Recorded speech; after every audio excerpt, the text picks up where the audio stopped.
Amen. Est-ce que tu peux m'aider à acclamer encore le Seigneur? Bien-aimé, aide-moi à acclamer le Seigneur. Il est le véritable Dieu. Nous acclamons le Seigneur des Seigneurs.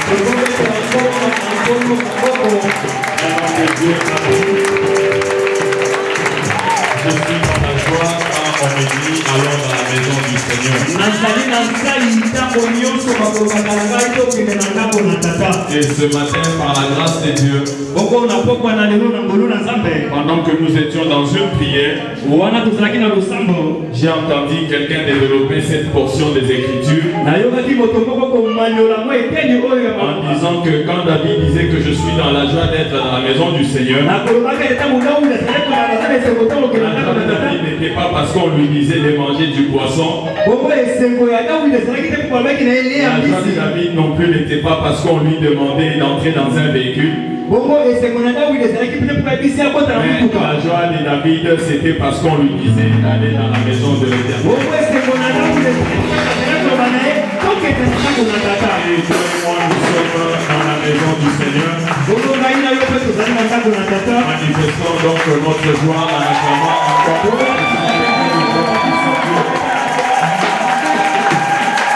Amen, amen. Voilà, je veux aussi te demander de saluer au moins 9 personnes.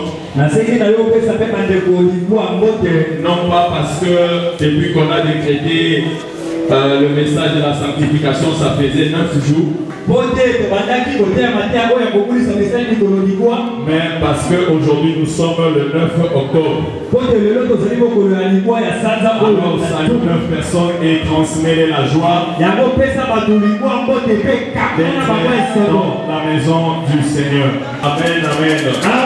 Est-ce qu'on peut encore acclamer et est-ce qu'on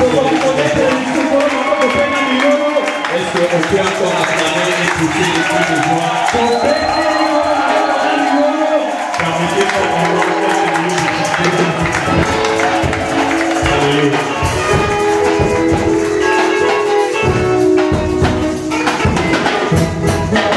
On me dit souvent que Jésus est parlant. On me le répète, il était tout lent. Jésus était juif. C'est pas de malade, mais moi tout ce que je sais, je n'ai les points vus, il fait qu'il y a des bilans, mais l'homme me demande pourquoi je l'adore, et moi je réponds, je les connais par la foi, je les sens de tout mon cœur, et je les viens.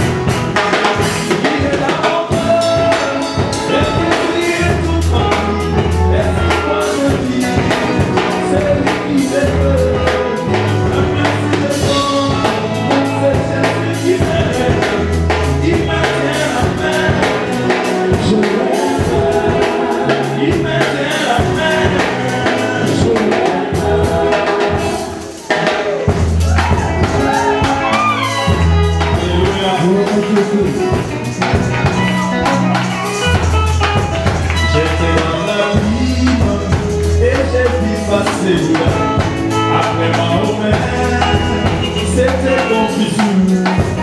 Je vis des prophètes qui ne pouvaient répondre, mais lorsque je vis Jésus, j'ai sauvé. J'ai viré partout et j'ai prié avec toi.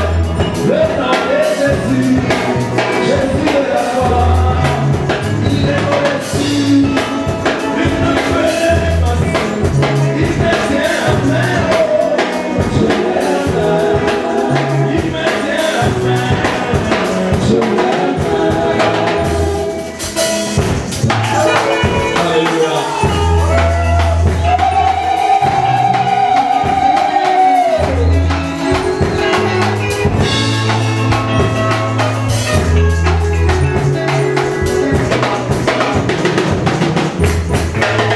Beaucoup me disent que c'est un peu après bien commis.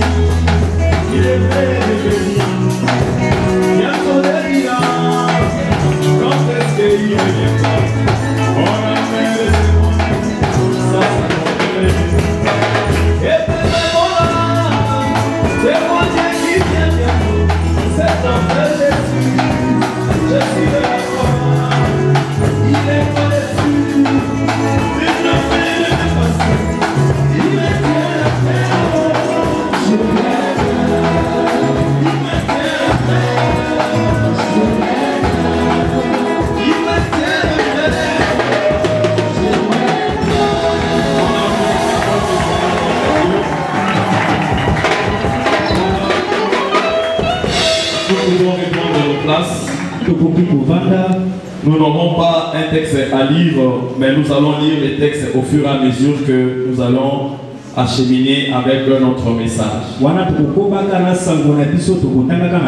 Amen, amen. L'église de la louange, nous sommes bénis. Je disais, l'église de la louange, nous sommes vraiment bénis. Amen, amen. Amen.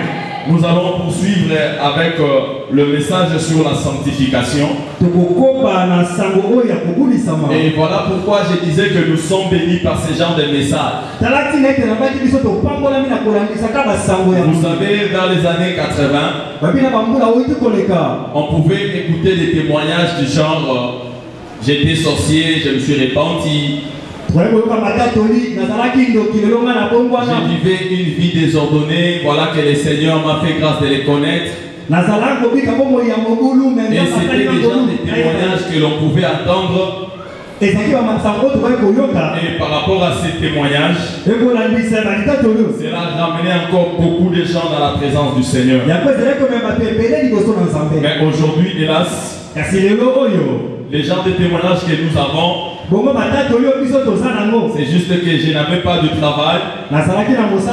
Le Seigneur m'a donné un travail. Je n'avais pas d'enfants. Le Seigneur m'a donné des enfants. Ce qui est une très bonne chose. Mais nous devons songer à notre vie éternelle. Voilà pourquoi ce genre de message sur la sanctification, ça nous permet ou ça nous prépare à ce que lorsque Jésus reviendra dans sa gloire, croyez-moi que nous ne puissions pas rater ces rendez-vous. Voilà pourquoi je disais que l'église de la louange, nous sommes vraiment bénis. C'est vrai, ce genre de message peut faire mal, mais je l'ai comparé comme à une quinine. Nous savons que la quinine est vraiment amère, mais c'est une remède vraiment efficace pour le traitement du palu. Et acceptons ce genre de message sur la sanctification afin que nous soyons sauvés. Amen, amen. Amen, amen. Amen. Avant que je ne puisse entrer dans le fond de mon message, j'étais en train de lire un livre. Et il y a une histoire qui m'a beaucoup plu. Et j'ai compris pourquoi le Seigneur avait permis que je puisse lire ces livres.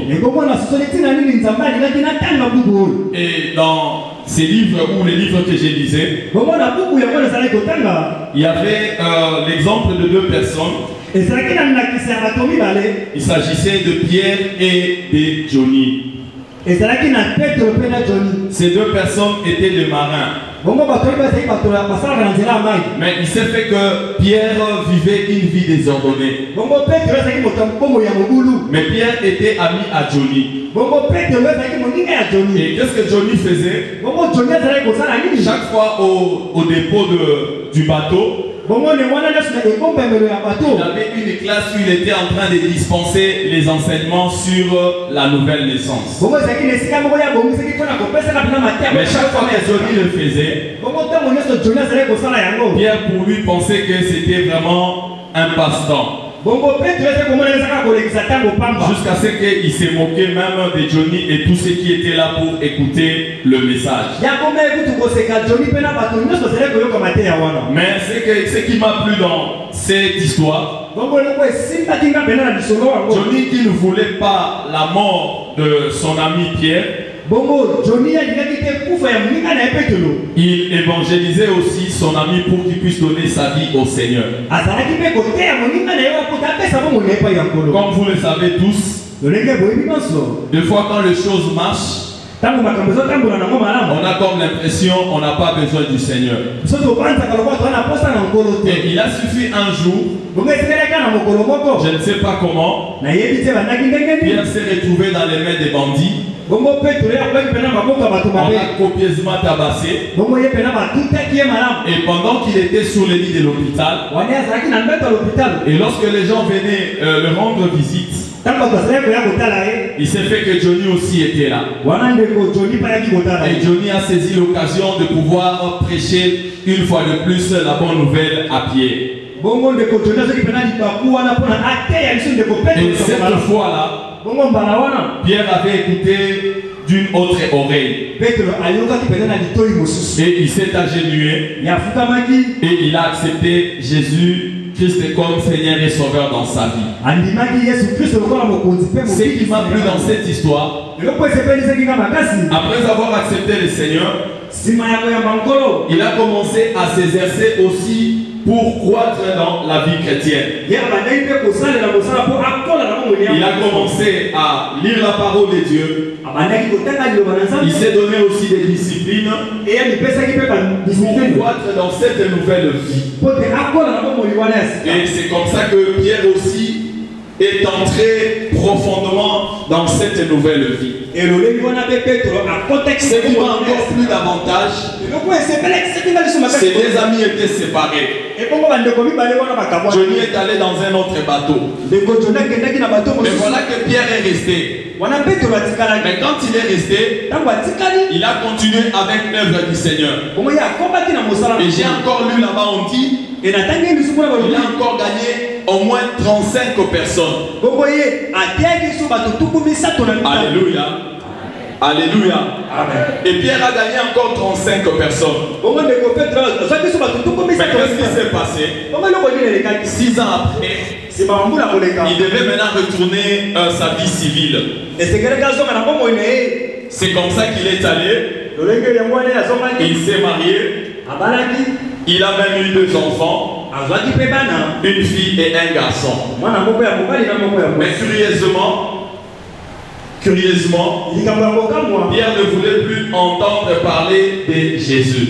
Ses enfants n'étaient jamais allés à une école de dimanche. Sa femme, moins encore, n'allait à l'église. Et voilà qu'il commençait à fuir même tout ce qui parlait de Jésus autour de lui. Et quelques années encore après, voilà que son ami Johnny a appris ce qui s'était passé chez Pierre. Un jour, il s'est retrouvé dans la même contrée que Pierre. Il est allé rendre visite à pied. Et quand il est arrivé, comme il était au courant de ce qui s'était passé, c'est que Pierre n'était plus chrétien, ou qu'il avait déjà abandonné cette vie de prière. L'ami est venu lui dire qu'est-ce qui s'était passé au juste. Et voilà que Pierre ne savait pas répondre. Je peux dire qu'il était un peu honteux. Et il avait même une cigarette entre ses mains qu'il a même jeté par terre parce qu'il avait honte de son ami Johnny qu'il avait prêché la parole. Mais ce qui m'a plu dans cette histoire, en fin de compte, Pierre a reconnu. Car Johnny lui a rappelé encore ce jour où il avait accepté Jésus. Quand Johnny lui a rappelé encore ce soir-là au dépôt, quand Pierre avait accepté le Seigneur Jésus, Johnny lui a dit que tu as reçu Jésus dans ta vie. Mais voilà ce que Pierre lui dit. C'est vrai que je me suis converti ce jour-là. Mais il a reconnu en disant, mais je me suis éloigné du Seigneur. Il est vrai que je me suis converti. Mais voilà que je me suis éloigné du Seigneur. Et cette histoire m'a beaucoup édifié. Et cela m'a amené à ce que nous puissions partager le message de ce soir. Donc nous allons continuer avec notre thème sur la sanctification. Mais d'entrée de jeu, il faudrait déjà noter que la sanctification est une affaire des vrais chrétiens.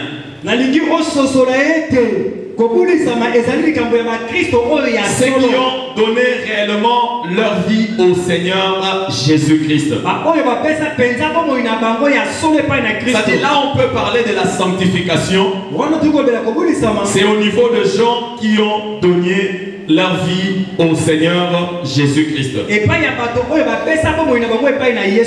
par ce témoignage que je venais d'illustrer tout à l'heure de Pierre et de Johnny, j'ai compris que la sanctification se pratique à deux niveaux. Premièrement, à la nouvelle naissance. Lorsqu'on reçoit Jésus-Christ dans sa vie comme Seigneur et Sauveur, selon Jean chapitre 1er, le 12e verset. À tous ceux qui sont reçus, à ceux qui croient à son nom, Dieu les a donné le pouvoir de devenir enfants de Dieu. Et deuxièmement, la sanctification se pratique aussi au niveau où on revient au Père par la repentance sincère et la confession. Il se fait que tu as aussi reçu le Seigneur Jésus dans ta vie comme Seigneur et Sauveur. Mais une situation t'est aussi arrivée comme ce fut le cas de Pierre. Pierre a reconnu en disant: il est vrai que je me suis converti, mais je me suis éloigné du Seigneur. Par rapport à la nouvelle naissance, là nous pouvons comprendre ceci, qu'on ne naît pas chrétien, mais on devient chrétien. En ce que moi j'appelle, on devient chrétien en ce que moi j'appelle le fait de rencontrer personnellement le Seigneur dans sa vie. Vous savez, dans nos églises et surtout des réveils, de fois au cours d'une campagne, on peut appeler les gens à recevoir le Seigneur Jésus-Christ. On voit même les gens s'avancer, se mettre même à genoux. On peut leur faire cette prière d'accepter le Seigneur Jésus-Christ. Ce n'est pas mauvais, c'est une bonne chose. Mais moi je préfère que la personne elle-même puisse faire la rencontre personnelle avec le Seigneur Jésus. Et en ce moment-là, lorsque tu rencontres le Seigneur Jésus-Christ toi-même, il y a réellement ce que nous appelons la nouvelle naissance. Et la Bible nous prouve cela. Dans le livre de Psaume au chapitre 51, le 7e verset, David est en train de dire quelque chose de très important. David dit ceci: voici, je suis né dans l'iniquité et ma mère m'a conçu dans le péché. Et pour tous ceux qui ont suivi les enseignements dans notre église, nous disons même que les circonstances de la naissance d'une personne, cela peut encore aggraver la situation de ces derniers. C'est pour confirmer ce que je disais.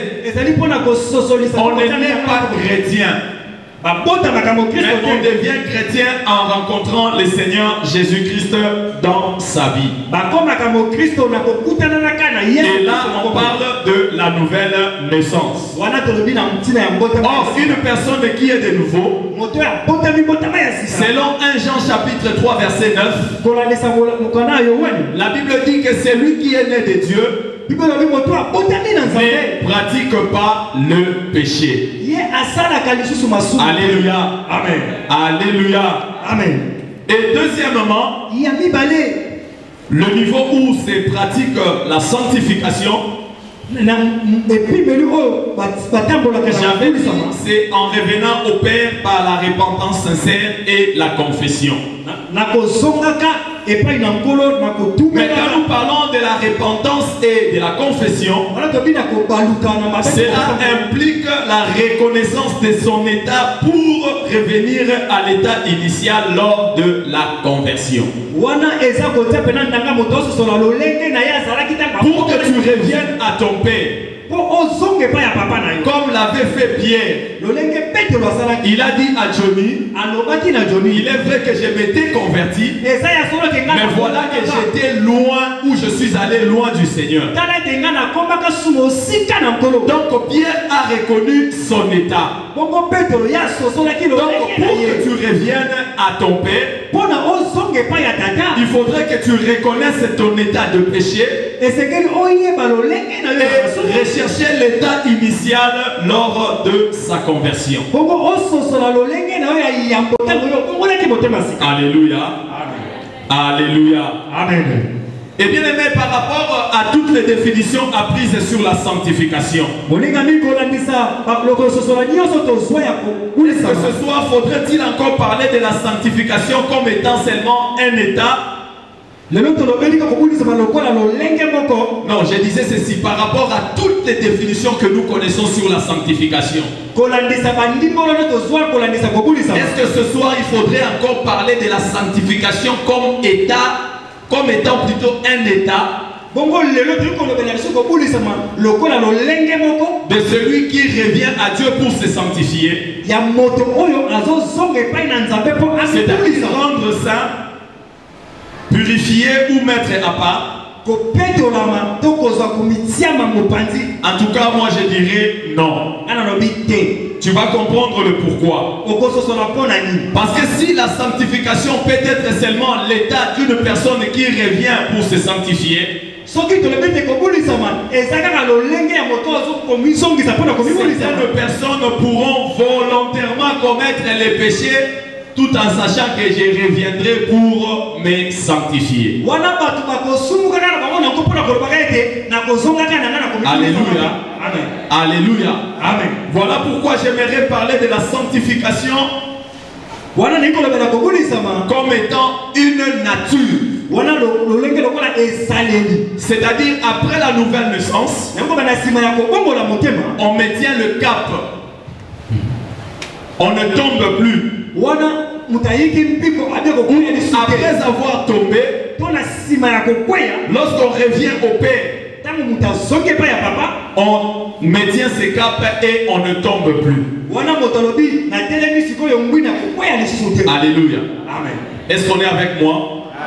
Est-ce qu'on peut balancer ses mains? Alléluia.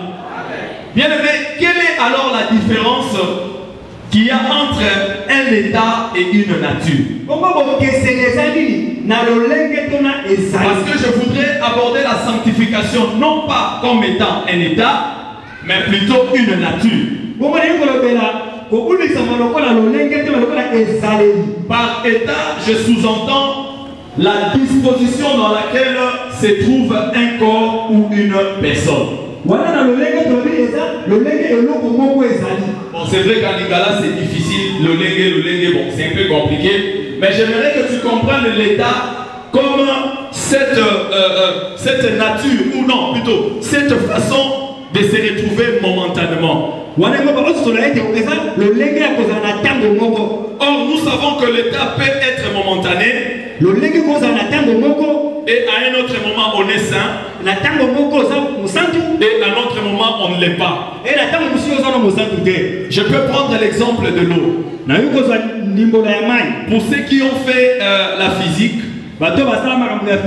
nous savons que l'eau peut prendre trois états différents. L'eau peut être à l'état liquide, l'eau peut être à l'état gazeux, et l'eau peut être à l'état solide. Mais vous verrez que tous ces trois états sont momentanés par rapport à la nature de l'eau. Voilà pourquoi je ne vais pas aborder la sanctification comme étant un état, mais plutôt une nature de quelque chose qui demeure, qui doit rester ainsi. Alléluia. Amen. Alléluia. Amen. Et par nature, je sous-entends l'aisance d'un être avec les attributs physiques ou moraux qui lui sont propres. C'est-à-dire ce qui fait qu'une personne est ce qu'elle doit être. Voilà pourquoi la Bible nous dit que Dieu est saint. La nature de Dieu est saint. Il veut à ce que nous puissions le ressembler. Donc nous aussi nous devons être saints comme lui est saint. Amen. Amen. Amen. C'est ainsi que dans Apocalypse chapitre 4, le 8e verset, le parti B, là la Bible nous dit ceci: les 4 êtres vivants et les 24 vieillards, jour et nuit, ils ne cessent de jeter leur couronne devant le Seigneur pour dire que tu es saint, tu es saint, tu es saint. Donc la nature de Dieu est saint. Et si vous lisez en Lévitique chapitre 19 le verset 2, Dieu dit je suis saint, vous aussi soyez saints. C'est-à-dire si lui est saint, saint, saint et saint, il veut à ce que nous aussi qui les ressemblions soyons aussi saints comme lui. Donc nous prenions la nature de Dieu. Voilà pourquoi l'apôtre Paul renchérit encore. Dans 1 Thessaloniciens chapitre 4 le 3e verset, l'apôtre Paul dit ceci: ce que Dieu veut de vous, c'est votre sanctification. Que nous demeurions dans cette nature de la sainteté. Et la sanctification dépasse sa nature. Elle nous évitera certaines choses. Tenant compte de ce que nous sommes. Et il y a certains péchés qui nous enveloppent aussi facilement. Donc nous devons nous séparer pour mener et vivre cette vie de sanctification. Et il est écrit dans l'épître aux Hébreux, au chapitre 12, le premier verset. Je lis la parole de Dieu, il est écrit: nous donc aussi, puisque nous sommes environnés d'une si grande nuée de témoins, rejetons tout fardeau et les péchés qui nous enveloppent si facilement, et courons avec persévérance dans la carrière qui nous est ouverte. Alléluia. Alléluia. Amen. Bien aimé, il y a certains péchés qui nous enveloppent aussi facilement. Et la nature de la sainteté nous oblige à nous séparer aussi de ces péchés qui nous enveloppent aussi facilement. Bien aimé, est-ce que pour aller Kambouana, il faut qu'on s'accorde? Est-ce qu'il faut Oïba Kaka?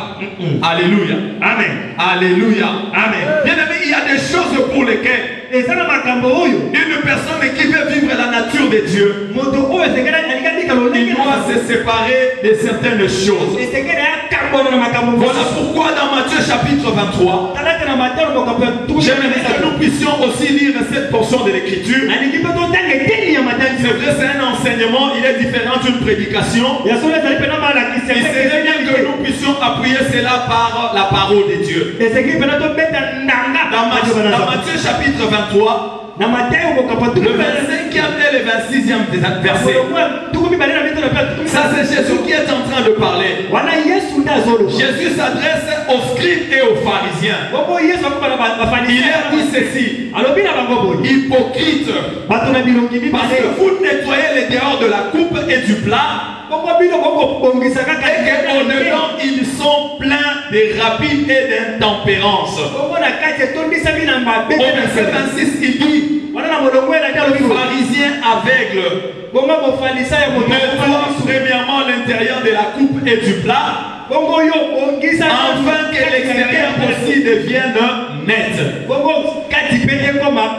Bien aimé, nous le savons tous, par rapport à la sanctification, il y a des efforts que toi et moi nous devions faire pour que nous puissions toujours plaire à Dieu et lui ressembler tel qu'il est dit dans Lévitique. Parce qu'il est saint. Il aimerait assez que toi et moi nous soyons aussi saints. Toi et moi nous soyons aussi saints. Que nous ne donnions pas l'air extérieur ou l'apparence extérieure, mais l'intérieur qui compte beaucoup devant notre Dieu soit aussi propre. Alléluia. Amen. Alléluia. Amen. Alléluia. Amen. Et bien aimé, là c'est comme pour dire, lorsque l'on choisit de mener la vie de sanctification, vous ne faites plus le choix entre le bien et le mal. Mais en progressant dans la vie de sanctification ou dans la voie du Seigneur, l'on commence à avoir plus d'options et nos choix ne sont plus seulement entre le bien et le mal, mais entre le bien et le bien. C'est-à-dire qu'aujourd'hui tu as fait un bien, demain tu chercheras encore à faire un autre bien. Tu ne choisis pas de faire tu ne choisis pas entre le bien et le mal, mais ton choix est porté seulement vers ce qui est bien. Et puisque la sanctification est une affaire de vrais chrétiens, comme je l'ai dit au début, je suppose que tous tel que nous sommes là, nous nous retrouvons dans la deuxième partie où se pratique la sanctification. C'est-à-dire revenir au Père et continuer à vivre la vie de sanctification. Parce qu'il y a un jour où tu as reçu le Seigneur dans ta vie. On nous a parlé sur la sanctification passive. Mais bien aimé, dans ton parcours, dans ta marche avec le Seigneur, il se peut que tu as trébuché. Voilà que ce mois d'octobre, le Seigneur nous fait grâce. Il veut assez que toi et moi nous puissions revenir à lui, afin d'abandonner cette vie de péché et de revenir vers lui. Amen, amen. Amen, amen, amen. Amen. Dans Apocalypse chapitre 6, le 11e verset, là nous pouvons lire la parole de Dieu. Il est écrit: une robe blanche fut donnée à chacun d'eux.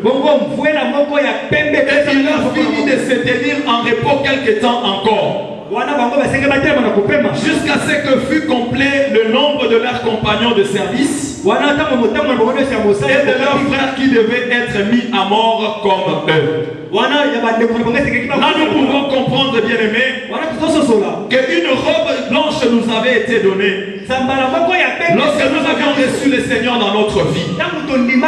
Et pour cela, bien aimé, toi et moi, nous devons veiller sur cette robe afin qu'elle demeure blanche. Et nous savons tous, quand tu es habillé en blanc, tu ne t'assois pas n'importe où. Tu fais toujours le choix de là où tu dois te mettre. Pourquoi? Parce que tu sais que tu es en blanc. Tu ne voudrais pas tacher ton habit.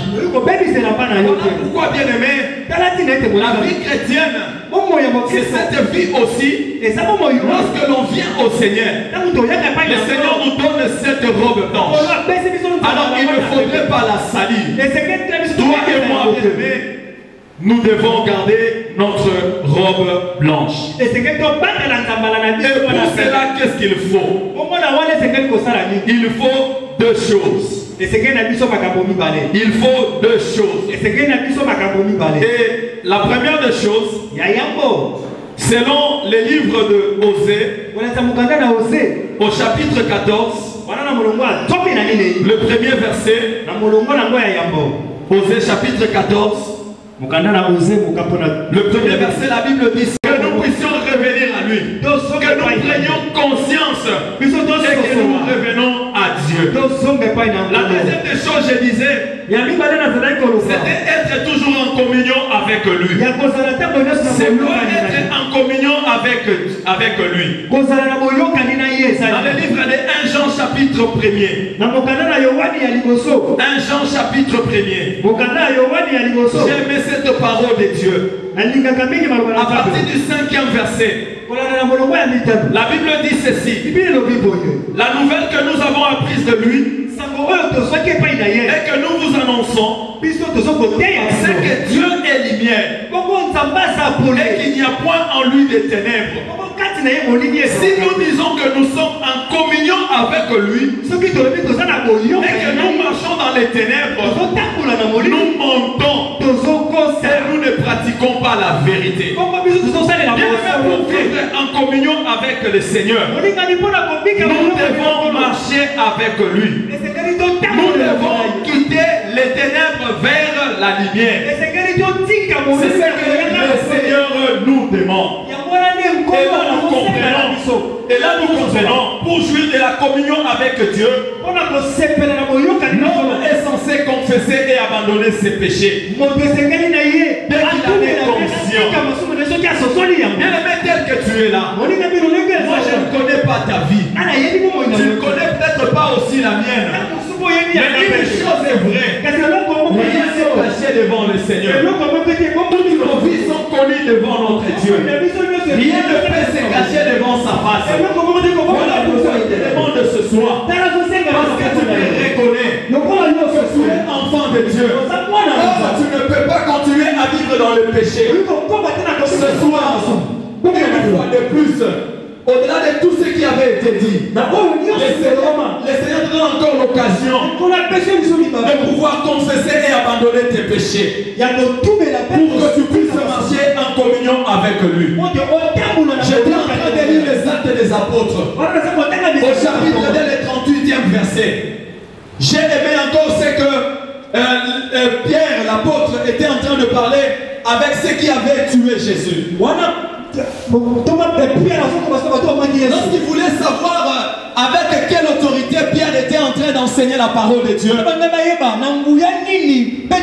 Pierre a commencé à leur prêcher la parole. Et la Bible dit que tous ils étaient touchés par les paroles que les apôtres disaient. Mais ce que j'ai encore aimé dans cette parole, la Bible dit qu'ils ont été ouverts. Ils ont posé la question à Pierre: que devons-nous faire pour mériter ou hériter la vie éternelle? Au verset 38 de la Bible dit, Pierre leur dit ceci: répentez-vous et abandonnez vos péchés. Bien-aimés, nous avons besoin de voir le Seigneur. Nous sommes en train de prier, c'est pour qu'un jour nous puissions le voir dans sa gloire. Il ne faudrait pas que tu puisses rater ces rendez-vous avec le Seigneur. Voilà pourquoi ce soir, il te demande, bien-aimé, que tu puisses confesser et abandonner tes péchés. Être en communion avec le Seigneur signifie aussi être un avec lui. Comment deux personnes ne peuvent devenir un et être des compagnons de route si elles ne sont pas d'accord? Comment peux-tu être en communion avec Dieu dans ta vie si tu continues à commettre cette vie de péché? Voilà pourquoi la Bible nous dit que nous puissions abandonner nos péchés, que nous puissions les confesser. Mais vous savez, le péché, nous le savons tous. Avec les enseignements qu'on dispense dans notre église, nous savons que le péché rend la communion avec le Seigneur. Et le péché dans la vie d'un enfant de Dieu, le péché est comparable, bien aimé, à ce Ce qui vient détruire la communion dans une famille ou dans un couple. Voilà pourquoi le Seigneur nous demande ce soir que nous puissions confesser nos péchés, que nous puissions revenir à Dieu. Je voudrais dire à une personne, la relation avec le Seigneur n'est pas encore coupée. Il est encore possible ce soir que tu puisses remettre les liens qu'il y avait entre toi et Dieu en confessant et abandonnant tes péchés. Bien aimé, sans la confession et l'abandon du péché, on ne pourra pas parler de la sanctification.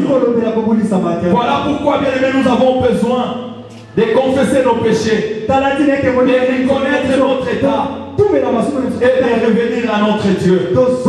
Il est là pour nous accueillir. Il est là pour nous accueillir. Cet enfant, lorsqu'il est revenu à son père, la Bible dit ceci: son père avait le bras ouvert. Il a accueilli. On lui a donné une nouvelle robe. Il en a fut mis à son doigt. Bien aimé, Dieu n'a pas changé. Il est le même, à une seule condition. Toi et moi ce soir, que nous puissions confesser et que nous puissions abandonner.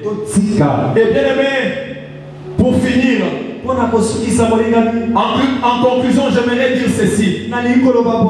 Pour mieux comprendre tous ces aspects que nous venons de dire,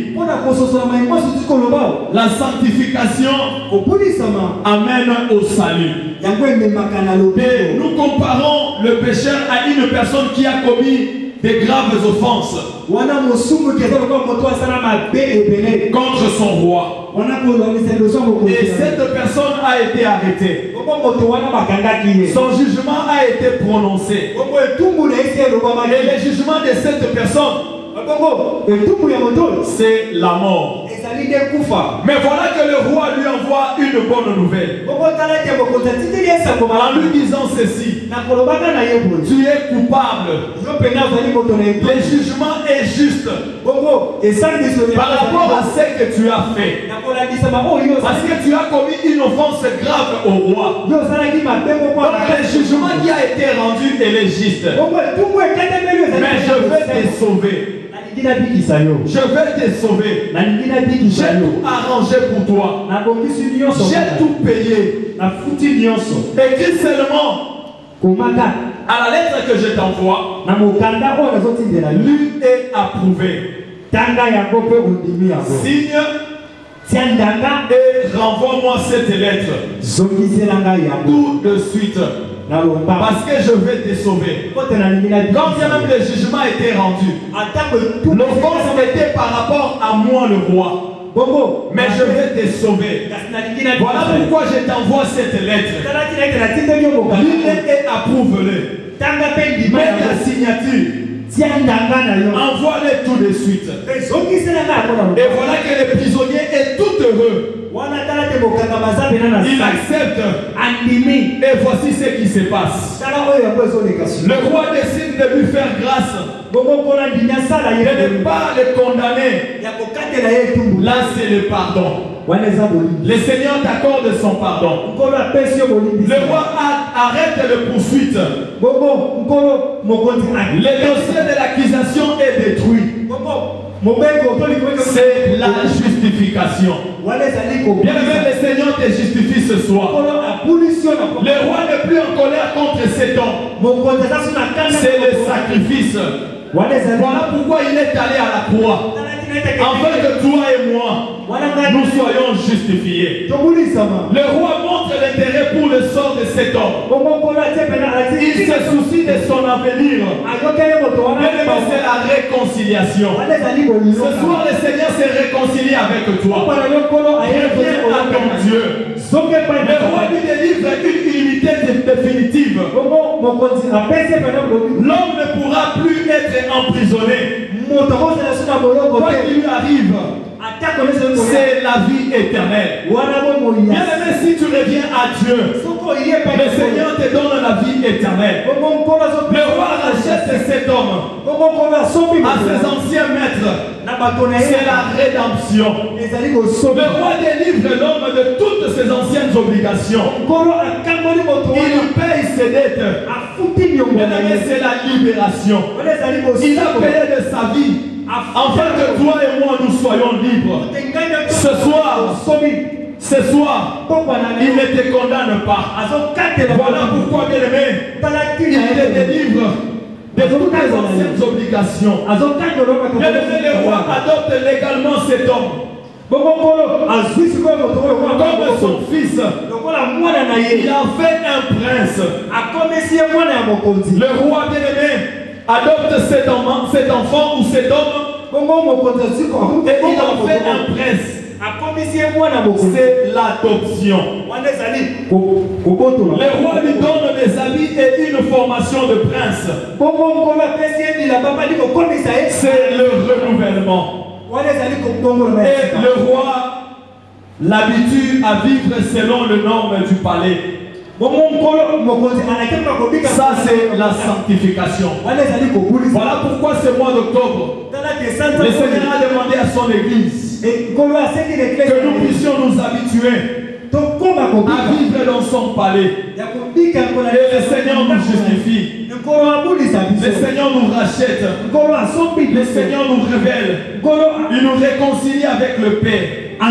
Il nous donne la vie éternelle. Il nous accorde son pardon.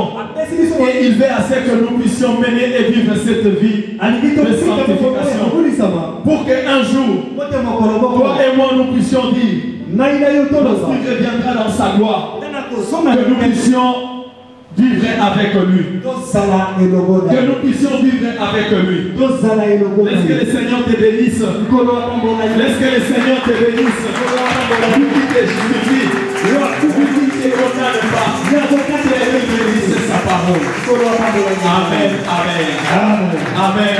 Amen. Continuez à acclamer le Seigneur par notre commandement.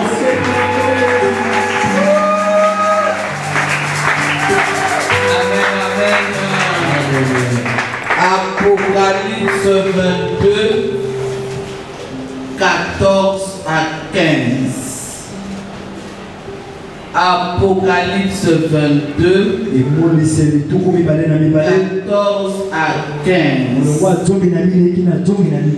Heureux ceux qui lavent leurs robes afin d'avoir droit à l'arbre de vie et d'entrer par les portes dans la ville.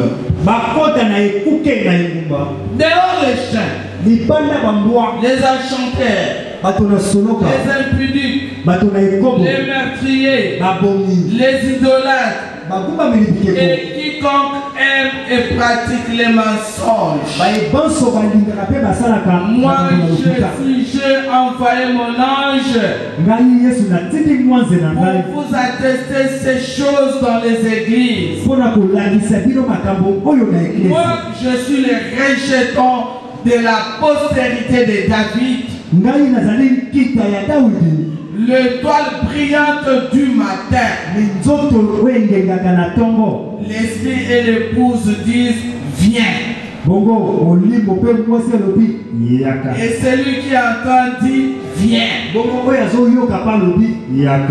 Amen. Amen. La sanctification à faire des vrais chrétiens. Que ce soit la sancification par état. Nous devons quitter la sanctification par état. Une sanctification stationnelle. Chercher à entrer dans la sanctification par nature. Avoir la nature comme Dieu. Et nous dit votre Dieu est saint. Soyez saint. Sanctification à faire des vrais chrétiens. Laisse-toi là où tu es.